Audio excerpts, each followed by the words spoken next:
जब एक आदमी अपनी माँ के साथ वीडियो कॉल पर बात कर रहा था तो उसने देखा कि विदेश में खनन कर रही उसकी माँ के पीछे असल में सोने का एक पूरा पहाड़ है। उसने तुरंत माँ से कहा कि मजदूरों को इकट्ठा करके वहाँ खुदाई करवाए, लेकिन माँ को लगा कि बेटा मजाक कर रहा है। फिर भी उसके गंभीर लहजे को देखकर उसने कुछ मजदूर बुला लिए। थोड़ी ही देर में मजदूरों को न सिर्फ कीमती क्रिस्टल मिले बल्कि भारी मात्रा में सोना भी निकला। सालों से उसके माता पिता विदेश में काम कर रहे थे और वह बचपन से ही आया के घर में पला बढ़ा था। साथ ही उसकी सगाई आया की गोद ली हुई बेटी से तय थी। जब उसे माँ के सोने का पहाड़ मिलने की खबर मिली तो वह खुशी खुशी यह खुशखबरी आया को बताने घर गया, लेकिन वहां उसने देखा कि गोद ली हुई बेटी ने एक अमीर लड़के को अपना बॉयफ्रेंड बना लिया है और वह उसकी दौलत के लिए रिश्ता तोड़ने की जिद कर रही थी। आदमी ने गुस्से में उसे एहसान फरामोश कहा, लेकिन लड़की ने उल्टा एक फूलदान उठाकर उसके सिर पर मार दिया और बिना पीछे देखे अमीर लड़के के साथ चली गई। जोरदार चोट लगने से उसका सिर फटने लगा और उसी पल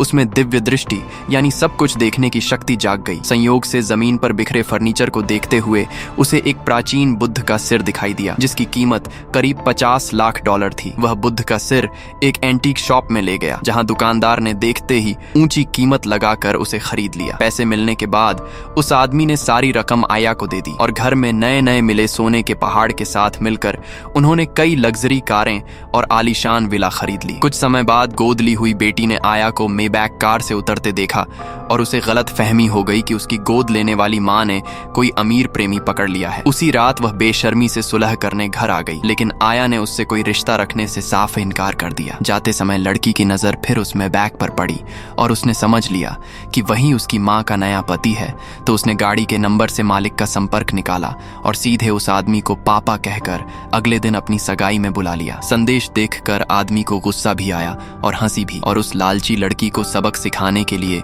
उसने सौतेले पिता बनकर सगाई में जाने का फैसला किया। अगले दिन सगाई में लड़की बहुत देर तक उस अमीर सौतेले पिता का इंतजार करती रही। फिर उसने फोन किया और सबके सामने आदमी ने कॉल उठाकर कहा, मेरी कोई इतनी नालायक बेटी नहीं है।